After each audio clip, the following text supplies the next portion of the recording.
Hi guys, it's Lindsey Vestal of the Functional Pelvis.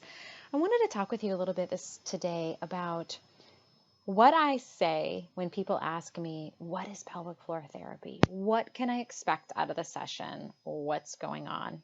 Right? It's a profession that's only been around 25 or so years, and so there's still a lot of disconnect about the conversation around what people can expect out of a session, what's universal in treatment. So whether you do internal or external, there's so much variability, in part largely to the fact that we can approach and come into pelvic floor therapy with such a wide range of skill sets, right? There's not one direct path to get to pelvic floor therapy.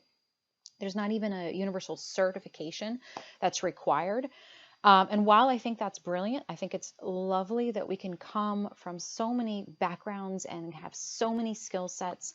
It can really add to the confusion around what a session is actually like, right? So if we all are forging our own path to get there, there's so much individuality, which is why we can create such richness. I mean, the breadth and width is tremendous. Again, that though adds to what that reply is when someone says, "What is pelvic floor therapy?"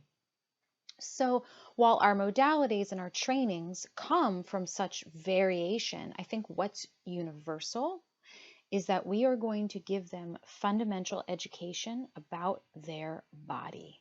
So I usually go into what the ADLs are of pelvic floor health. So that is the functions of the pelvic floor, which are elimination. So that's both getting it out and keeping it in when you're not ready to go.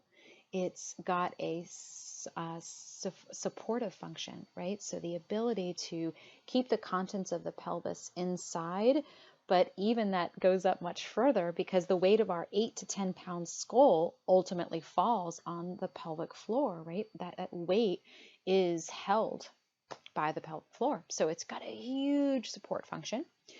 And lastly, sexuality, being able to participate in intimacy, have it be comfortable, have it be enjoyable, be able to achieve orgasm. So we are going to be diving into those areas of your life. And so our ability to help our client be comfortable is so incredibly important. We're talking about things that don't come up in everyday life. We're talking about things they may not even be sharing with their closest of friends.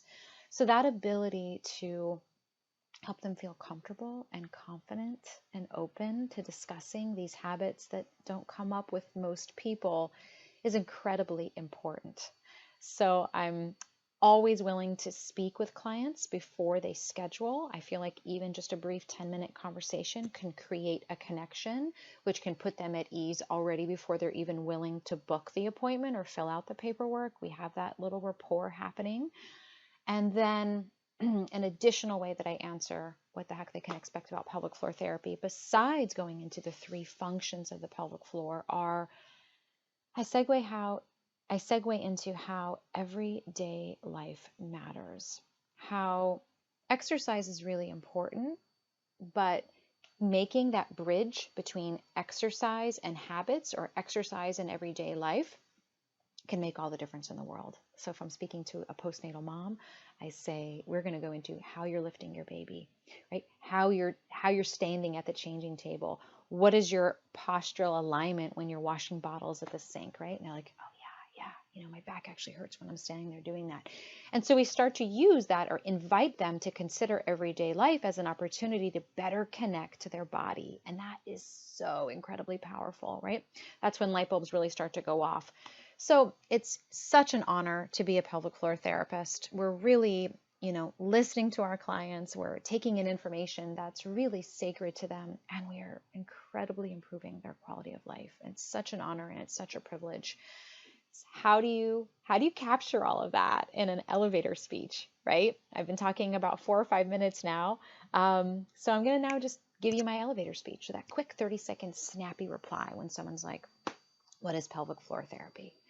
And I say, and I'm going to pretend I'm speaking to a postnatal woman here, right? Because that audience matters, who the intended audience is. So someone just said to me, it's pelvic floor therapy. And I'm going to say, so pelvic floor therapy is this really unique opportunity where we are going to help you better understand your body and some of the most basic habits that you might take for granted. So things like peeing and bowel movements, feeling supportive and structured and stabilized and coordinated in your body, right? So pelvic floor is part of that inner core. So really feeling like your body has you. We're going to even dive into sexuality because that's part of the pelvic floor.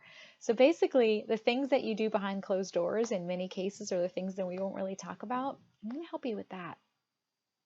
Right? And so most of the time when I answer like that, they're like, whew, a weight has just been lifted off my shoulders. I've been really wanting to discuss these things because they're not quite the same, and I didn't know who to bring it up to.